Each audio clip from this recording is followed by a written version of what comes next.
Bu xonim yegandan keyin xonimni faqat shu usulda tayyorlaysiz. Avval sho'rvasi uchun hamma mahsulotlarni to'g'rab tayyorlab oldim.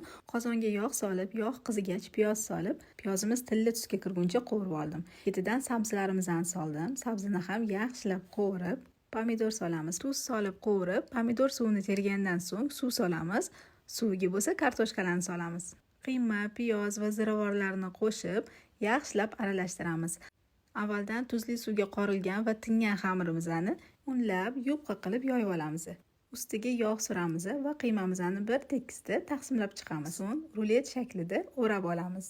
Xamirlarimizni avvaldan qaynab turgan suvimizga solamiz. Yetmasa yana ozgina suv qo'shish mumkin.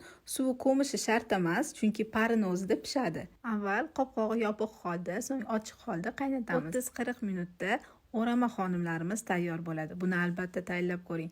Mazasi og'zingizda qolishi aniq. Qaylalari bilan juda ham mazali bo'ladi.